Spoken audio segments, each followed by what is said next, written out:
내가 멈춰도 아무도 곤란해하지 않았습니다. 그 사실이 제일 마음이 아팠습니다.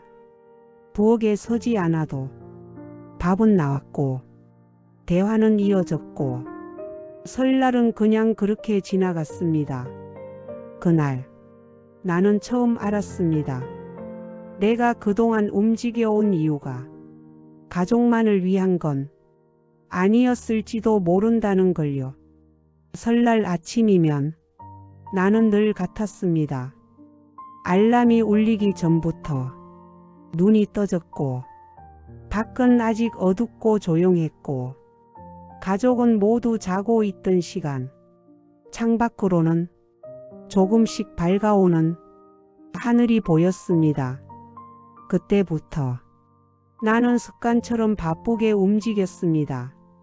부엌으로 가서 물을 끓이고 음식을 꺼내고 국을 준비하고 가족이 일어날 즈음이면 식탁은 이미 정리되어 있었습니다. 그런 아침을 나는 몇 년도 아니고 수십 년이나 계속해 왔습니다. 결혼하고 아이 낳고 손주가 생긴 뒤로도 늘 그렇게요. 설날 아침은 특히 더 그랬습니다. 평소보다 더 일찍 일어나 평소보다 더 정성 들여 준비하고 올해도 좋은 해가 되게 해주세요. 속으로 그렇게 빌면서 가족을 위해 식탁을 차리는 것, 그게 내 역할이라고 나는 믿었습니다. 그런데 그날은 달랐습니다. 일어나긴 했지만 그대로 앉아 움직이지 않았습니다. 부엌에도 가지 않았고 아무 말도 하지 않고 그냥 소파에 앉아 있었습니다. 오늘은 안 해. 그렇게 결심한 것도 아니었고 누구에게 서운함을 보이고 싶었던 것도 일부러 시험해 보려던 것도 아니었습니다. 그냥 이상하게도 일어설 이유가 마음에서 사라져버린 것 같았습니다. 몸이 아픈 것도 아니었습니다. 오히려 몸은 괜찮았습니다. 그런데 마음 한쪽에서 이런 생각이 들었습니다. 내가 오늘 아무것도 하지 않으면 어떻게 될까? 확인하고 싶었다기보다는 그냥 그렇게 되어버린 것 같았습니다. 나는 거실 한쪽에 앉아 창밖을 바라보고 있었습니다.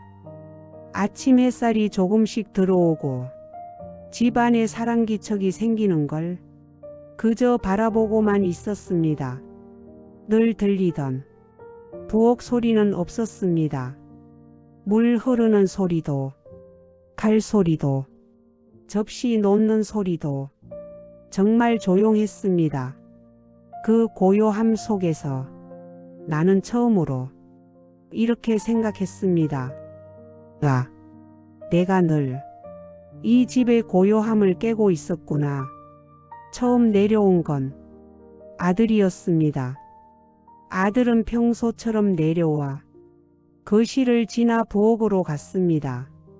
내가 소파에 앉아 있는 걸 봤을 텐데도 아무 말 없이 냉장고를 열고 우유를 꺼내 혼자 컵에 따랐습니다. 잘 잤어? 엄마 괜찮아? 도 없었습니다.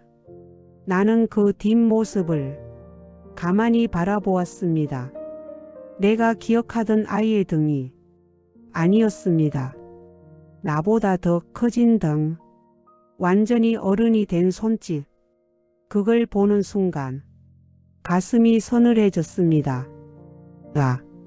이 아이는 이제 내가 없어도 살아갈 수 있구나. 그 생각이 조금 서글펐습니다.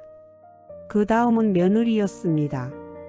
며느리는 부엌으로 가 빵을 굽기 시작했고 토스터 소리가 들리고 버터 향이 퍼졌고 커피 내리는 소리까지 섞이면서 아침 냄새가 금세 집을 채웠습니다. 며느리는 내가 거실에 있는 걸 알아보고 눈이 마주쳤지만 아무 말 없이 고개만 살짝 끄덕이고 다시 부엌으로 돌아갔습니다. 그 끄덕임이 무슨 뜻이었는지는 알 수 없었습니다. 몸이 안 좋은가? 그냥 쉬라는 뜻인가? 오늘만큼은 괜찮다는 뜻인가? 아니면 정말 아무 의미도 없는 건가? 나는 그대로 그 자리에 앉아 있었습니다. 그런데 아무도 나를 부르지 않았습니다. 어머니 무슨 일이에요? 오늘은 안 하세요? 어디 아프세요? 그 어떤 말도 없었습니다. 손주는 일어나 TV를 보며 웃으면서 할머니 이것 좀 봐. TV 화면을 가리키며 말을 걸었고 나는 응 보고 있어. 대답하자 다시 TV에 빠졌습니다. 그게 전부였습니다. 배고파. 밥 언제 돼? 도 없었습니다.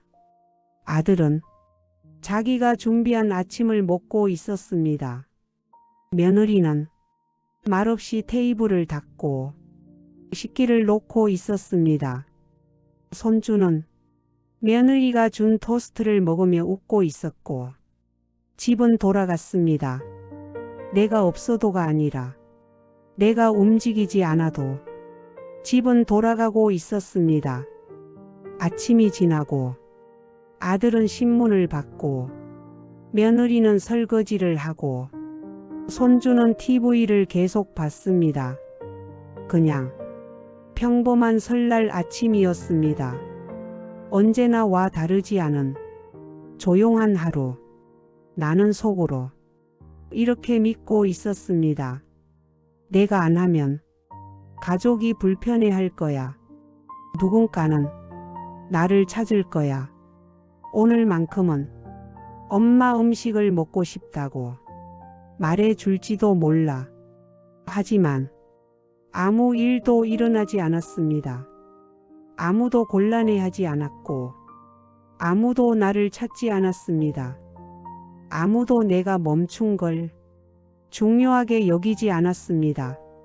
그 사실에 마음이 아팠습니다. 나는 투명인간이 된 기분이었습니다. 거기 있는데 보이지 않는 사람, 존재하지만 존재하지 않는 사람. 점심이 되자 아들이 편의점에서 도시락을 사왔습니다. 오늘은 좀 편하게 먹자.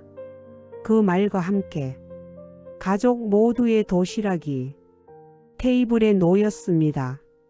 그 도시락을 보면서 나는 생각했습니다. 아, 이렇게 간단하게 해결되는구나. 내가 몇 시간을 들여 정성껏 준비하던 음식이 도시락 하나로 끝나는구나. 저녁엔 며느리가 간단한 음식을 했습니다. 특별한 설음식도 아니고 그냥 평범한 집밥. 그런데 가족은 맛있게 먹었습니다. 아들이 말했습니다. 역시 집밥이 좋아. 그 말을 듣고 나는 멈칫했습니다. 내가 만든 게 아니어도 집밥은 집밥이었습니다. 밤이 되자 가족은 TV를 보며 웃었습니다.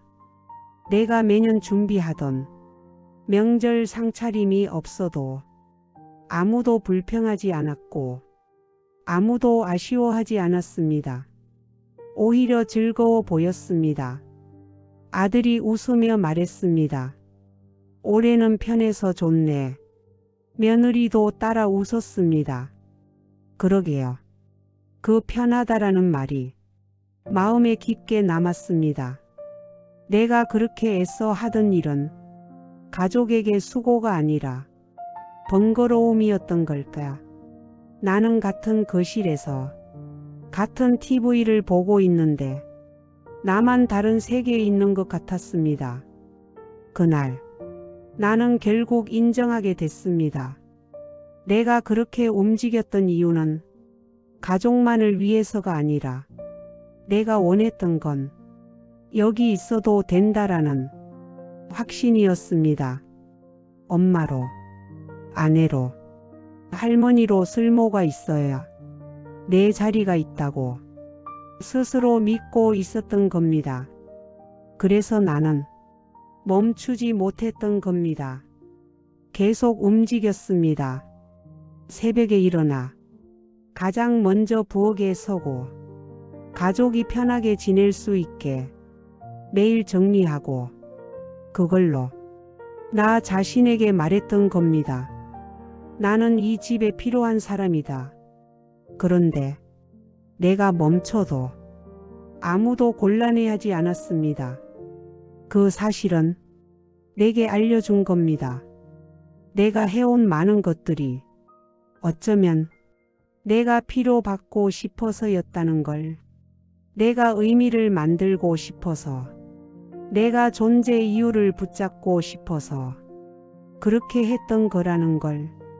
그건 너무 슬픈 깨달음이었지만 너무 솔직한 깨달음이기도 했습니다. 하지만 이 이야기는 나는 무의미했다라는 이야기가 아닙니다. 내가 해온 일이 가치 없는 것도 아닙니다.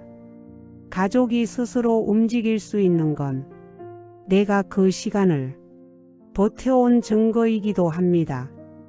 아들이 부엌에서 자연스럽게 움직일 수 있는 건 어릴 때 내 옆에서 함께 서며 배운 시간이 있었기 때문일 수도 있고, 며느리가 이 집의 일상을 익힌 건 내가 받아들이고 함께 살아온 시간이 있었기 때문일 수도 있고, 손주가 편안하게 웃는 건 내가 이 집을 편안한 장소로 만들어 온 시간이 쌓였기 때문일지도 모릅니다. 집이 돌아간다라는 건 내가 해온 역할이 사라진 게 아니라 이제는 내가 다 하지 않아도 이 집이 설 수 있다는 뜻일 수도 있습니다. 어쩌면 그건 내가 해낸 일이기도 합니다. 나는 수십 년을 달려왔습니다. 이제는 조금 자유로워져도 될 것 같습니다.